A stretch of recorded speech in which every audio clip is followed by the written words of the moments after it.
Hi team, Coach Alexa here. So following on from last week's video where I talked about the foibles of GPS and it's the fact that it's not as accurate as we like to think it is, it got me thinking a little bit about overall runners' relationships with stats. And this isn't just runners, is it? It might be walkers, it might be cyclists, but any sport where we've not got, I guess, a skill component to it, like gymnastics or football or whatever, it's quite easy to get really into the detail, isn't it, of those stats. And it got me pondering, is all of this extra detail and information that useful for our training?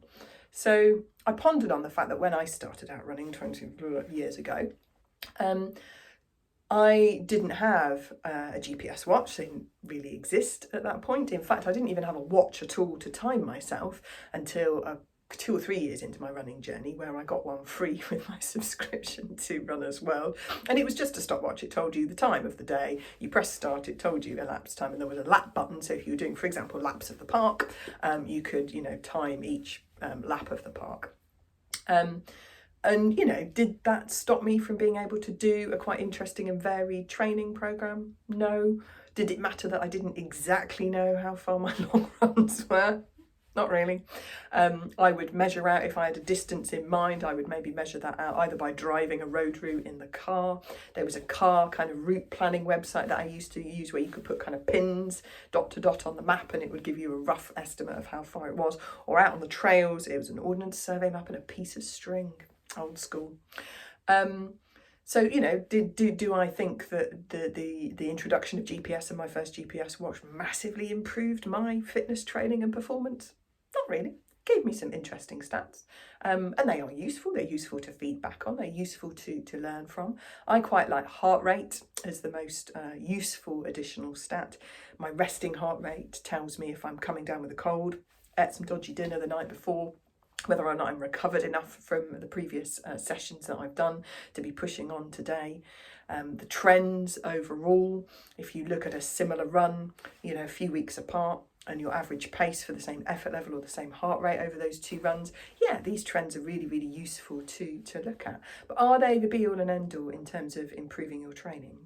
Not really. We can arguably, look at what the Olympic level runners were doing 25, 30 years ago, and the training programs they were following, and the fact that there was no GPS to guide them on that.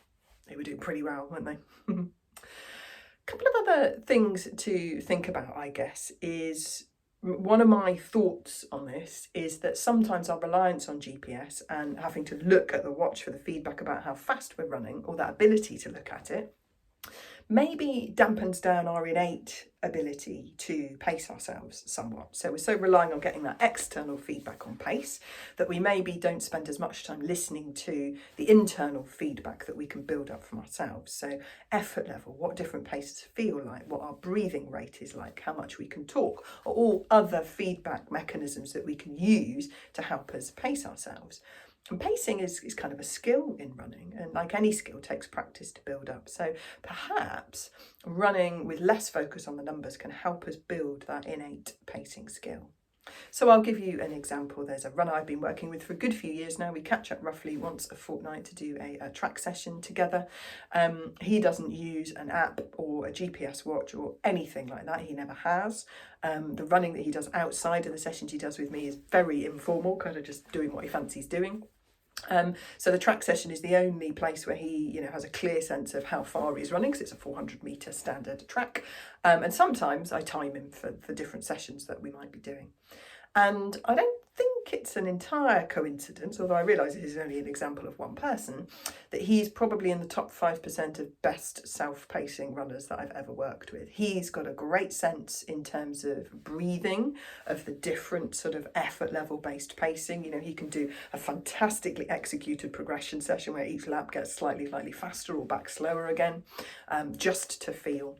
And he also has a way of kind of visualising the way he runs for different speeds, and how he, thinks about this movement pattern and a sense of how he's moving for different paces as well, which is brilliant. So we don't have to be relying so heavily all the time on that feedback that we get from all the data from our watches and apps. The other little anecdote that I'll tell you about this is sometimes when we, in a race situation, have pegged ourselves to a particular time, and we know we want to get a particular time, so that involves pacing ourselves to this particular minutes per kilometre or minutes per mile, so we're running our half marathon or a marathon, looking and checking that we're not going too fast, too slow compared to that time. And that can be really useful feedback, can't it, to make sure we don't go out too fast too early and blow our chances, etc. But sometimes I wonder, if training's gone well, and if you're feeling awesome on the day, and if the weather gods are on your side, could you have gone a little bit faster for the, because you were feeling so great on the day, than the target time you had in mind? And because you've been pacing yourself to your watch, maybe you never quite find out what your potential could be. It's a question. I don't know the answer, but it's an interesting one to ponder, isn't it? Anyway, food for thought.